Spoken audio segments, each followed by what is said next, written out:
रोशनी ने जैसे ही गली में कदम रखा, उसे कमला चाची के घर के सामने भीड़ दिखाई दी। वह चिंता में पड़ गई कि इतनी भीड़ किस लिए।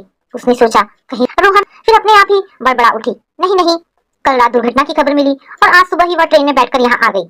उसने अपनी याददाश्त पर जोर डाला तो याद आया कि सुभाष चाचा जी ने तो फोन पर यही कहा था कि चोट मामूली सी है, रोहन की जिंदगी को कोई खतरा नहीं है।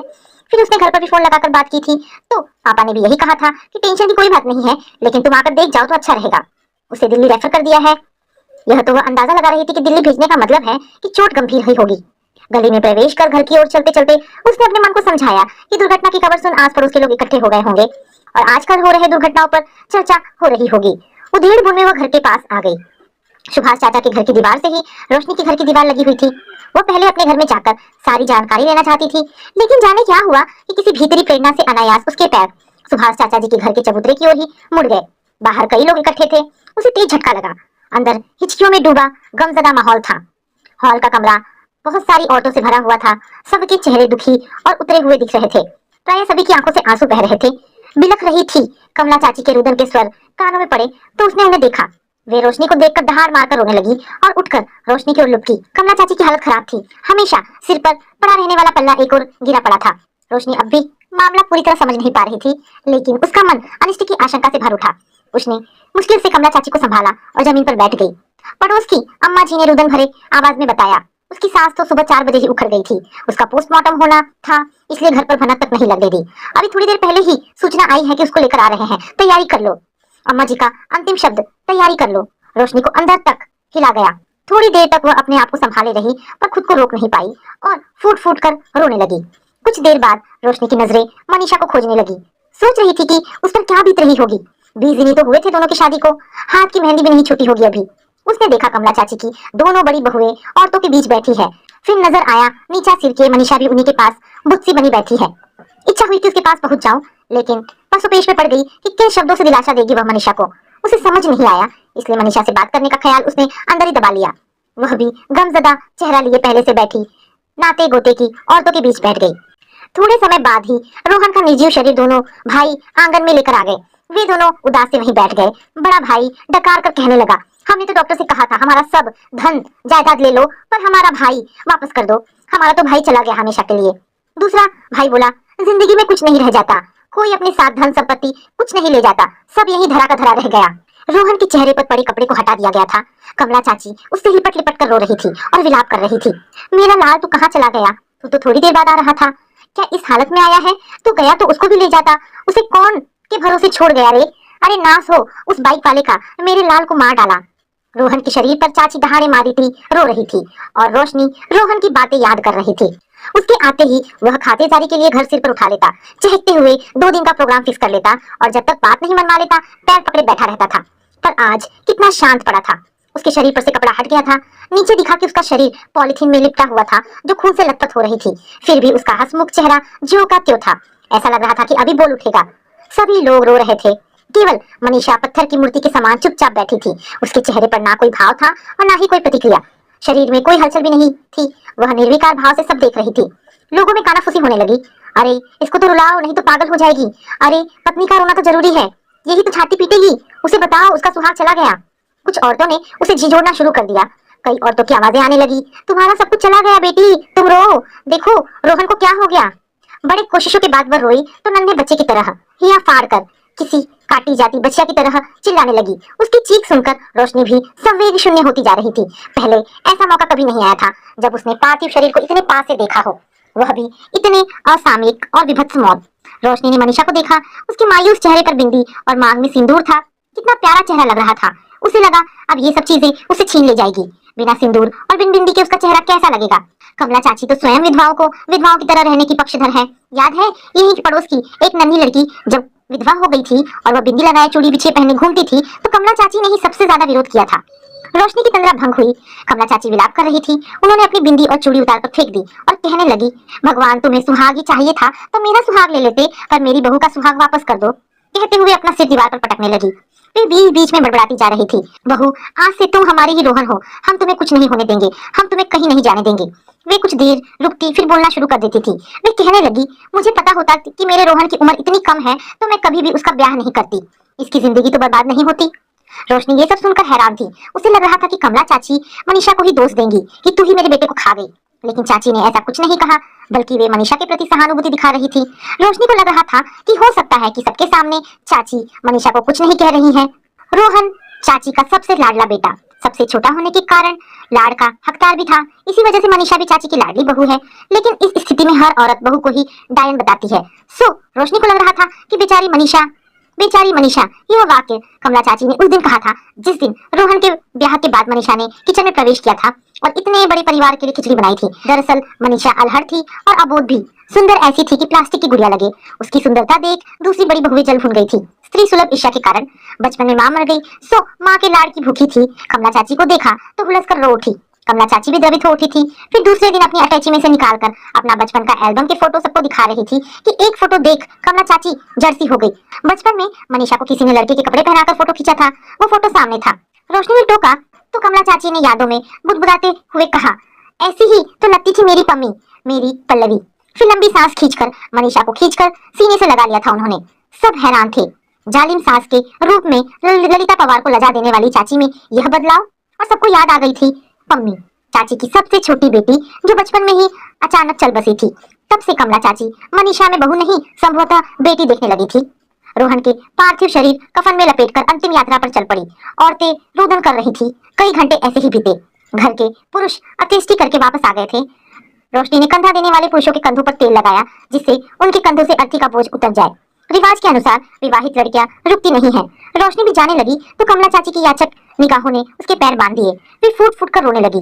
फिर फुसफुसाती हुई बोली, तुम रुक जाओ रोशनी, तुम्हारी मनीषा से खूब पटती है, तुम चली जाओगी तो उसे कौन दिलासा देगा। उन्होंने रोशनी का हाथ पकड़ लिया। रोशनी ने कोई जवाब नहीं दिया, वो चुपचाप खड़ी रही। उसके मने भाव को ताड़ते हुए उन्होंने कहा, नल पर नहाकर मंदिर के दर्शन कराओ, वापस जाने का रिवाज हो जाएगा। रोशनी को फिर झटका लगा। कमला चाची जैसी रूढ़िवादी महिला आज इतना आधुनिक कैसे सोच रही है। रोशनी वहीं रुक गई। सुभाष चाचा के 3 बेटे हैं, 2 बड़े बेटे और उनकी बहुएं भी हैं। रोहन तीसरा बेटा था। बेटी कोई नहीं थी। बड़े भाई की बेटी रोशनी को ही इस घर में बेटी का दर्जा मिला हुआ था। पूरे खानदान में चाची तेज तर्रार और हठीली मानी जाती थी। वे रीति रिवाजों का बखूबी पालन करती थी, यहाँ तक कि उनके चेहरे से लाज का पल्ला भी नहीं उगड़ता था। जब वे अपनी बात पर अड़िग हो जाती तो सुभाष चाचा जी भी कुछ नहीं कर पाते थे। उनके कारण ही चाचा और पापा में बंटवारा हो गया था। सभी कमला चाची के लड़ाकू स्वभाव से परिचित थे, जिसकी खबर आसपास के तमाम बिरादरी भाइयों में भी फैल गई थी। फलस्वरूप कोई भी अपनी बेटी उनके घर में देने से झिझकता था। अभी 20 दिन पहले की तो बात है। मुश्किल से एक गरीब घर मिला जब रोहन का विवाह हुआ था। दरवाजे पर बहू बेटा लेते समय मनीषा के मायके से आई डलिया में मैदे का बना गोल कंगन की आकृति का खाजा वह नहीं मिला। शायद मनीषा के घर के लोग यह रखना भूल गए होंगे। तब चाची ने हाय तौबा मचा डाली थी। फिर जिद कर रही थी कि गुना के गोल घेरे से बहू का मुंह देखा जाता है। रोशनी ने उन्हें बड़ी मुश्किल से समझाया, तर्क दिया कि पहले हाथ के कंगन से ही बहू का मुंह देखने का रिवाज था, लेकिन उस समय सभी के पास सोने चांदी के कंगन नहीं हुआ करते थे, इसलिए मैदे के बने कंगन का तरीका निकाल लिया होगा। आपके पास तो सोने के कंगन है, आप उसी से बहू का मुंह देख लो। मेरे ससुराल में तो आटा मैदा के कंगन की तरफ कोई देखता तक नहीं। वहाँ मेरी भी मुंह दिखाई सोने के कंगन से ही हुई थी। कमला चाची ने अंततः रोशनी की बात मान ली थी। आज तीसरा दिन था। मनीषा का श्रृंगार उतरना था। पड़ोस की औरतें जैसे ही उसकी चूड़ियां उतारने लगी, कमला चाची अरावली पर्वत की तरह बीच में आकर खड़ी हो गई और रोते हुए बोली, इसका यह रूप मैं कैसे देख पाऊंगी। इसको देख देख कर और ज्यादा याद आएगी कि मेरा रोहन नहीं है। इसीलिए सब चीजें बख्श दो, मैं तुम्हारे आगे हाथ जोड़ती हूँ। कहकर वे गिड़गिड़ाने लगी। उनके रुदन में इतनी कसक, इतनी वेदना और इतनी तड़प थी कि औरतों के हाथ रुक गए। उनमें से एक बोली, तुम ठीक कहती हो कमला, लेकिन आज के दिन सब बहुएं अपना सुहाग का सामान नया पहनेंगी। इसका भी तो सुहाग का सामान बदल देना चाहिए। मनीषा को भी वे सब सामान नए पहनाए गए। वो फिर से नई नवेली दुल्हन की तरह लग रही थी। चाची उससे लिपट लिपट कर रोने लगी। धीरे धीरे समय गुजरता जा रहा था। रोशनी बीच में 6 महीने के लिए कमला चाची के यहाँ आई तो पता चला कि कमला चाची ने मनीषा के दहेज का सारा सामान एक कमरे में बंद करके रख दिया है।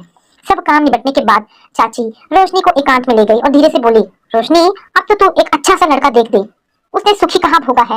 हम अपने आगे मनीषा का विवाह कर दे तो हमें शांति मिल जाएगी। देख, इसका सारा सामान कमरे में बंद कर दिया है जिससे इसका सामान कोई ना वापर सके। ये यहाँ रहती है तो दोनों बहुएं इससे बहुत ही काम कराती रहती हैं, इसलिए मैं इसे कभी कभी मायके पहुंचा देती हूँ। कहते कहते उनकी आवाज भर्रा गई। थोड़ा रुककर वे फिर से बोली, मुझे पता होता कि मेरा रोहन एक जन्म भी इसका साथ नहीं दे पाएगा तो मैं इसे ब्याह कर नहीं लाती। कहकर वे रोने बिलखने लगी। रोशनी उन्हें दिलासा देते हुए सोच रही थी कि कमला चाची का यह विचार तो बहुत अच्छा है। वे दोबारा बोल उठी, देख उसके माँ बाप तो गरीब हैं, ये ही शादी उन्होंने बड़ी मुश्किल से किया था। तुम रुपए पैसे की चिंता मत करना, हम करेंगे शादी, हम करेंगे कन्यादान। रोशनी को चाची के चेहरे पर अड़िग निश्चय का भाव दिखाई दिया। ये सब सुनकर वह निश्चिंत हो गई कि चाची मनीषा का ख्याल रखेंगी और उसे कोई तकलीफ नहीं होने देंगी। समय निकलते देर नहीं लगी, मनीषा का भी ग्रेजुएशन पूरा हो चुका था। कमला चाची ने हट करके उसे परीक्षा दिलवाई थी। जब मनीषा ने ही फोन पर बताया कि चाची रात को जाग जाग कर उसे चाय पिलाती थी और परीक्षा के लिए प्रोत्साहित करती थी, तो रोशनी भी चाची के बदलते मातृ हृदय पर खुश हो गई। रोहन को गुजरे पूरा 1 साल बीत गया था। रोशनी मनीषा के दुख को भूलकर अपने परिवार में व्यस्त हो गई थी। अचानक एक दिन कमला चाची का फोन आया। उन्होंने बताया कि मनीषा की शादी तय कर दी है। लड़का बिजली विभाग में है, उसकी पत्नी भी एक एक्सीडेंट में चल बसी थी और शादी का मुहूर्त जल्दी का निकला है, इसलिए सब काम तेजी में चल रहा है। कमला चाची का कहना था कि कार्ड का इंतजार नहीं करना, जल्दी आ जाना। शादी की सही तारीख आ गई थी। रोशनी अपने परिवार के साथ वहां आई। बहुत बड़ा पंडाल लगा हुआ था, चारों ओर रोशनी जगमगा रही थी। चाची चमकीली साड़ी पहने सामने से आती दिखाई दी।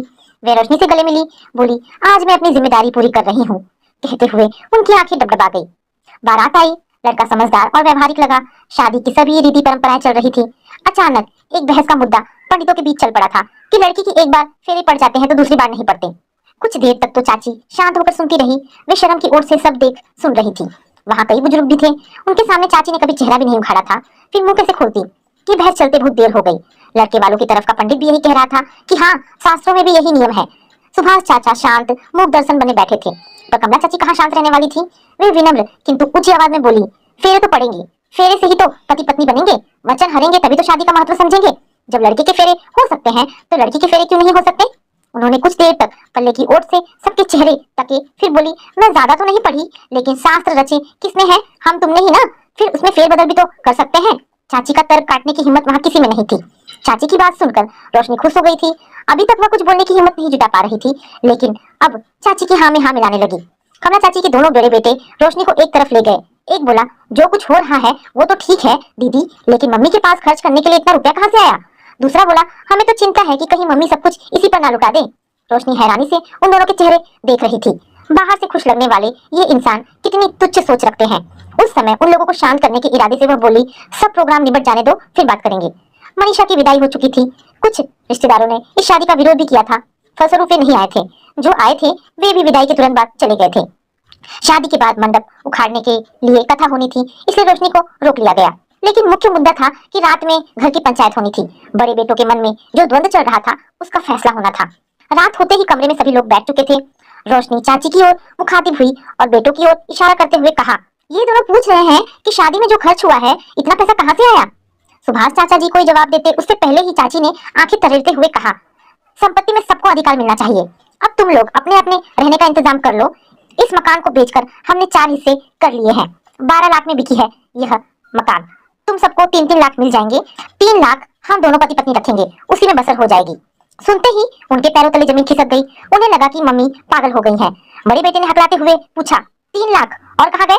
चाची लंबी सांस खींचकर बोली, रोहन जिंदा होता तो उसको ये हिस्सा मिलता, इसलिए मनीषा की शादी में वो रुपए लगा दिए। सुनते ही दोनों बड़े बेटे और बहुएं पैर पटकते हुए अंदर रूम में चले गए। चाची का विरोध करने की हिम्मत किसी में नहीं थी। कमला चाची आराम से बैठी थी। उनके चेहरे पर निश्चिंतता के भाव थे।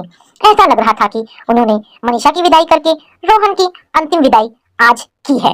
आज उनके चेहरे पर संतुष्टि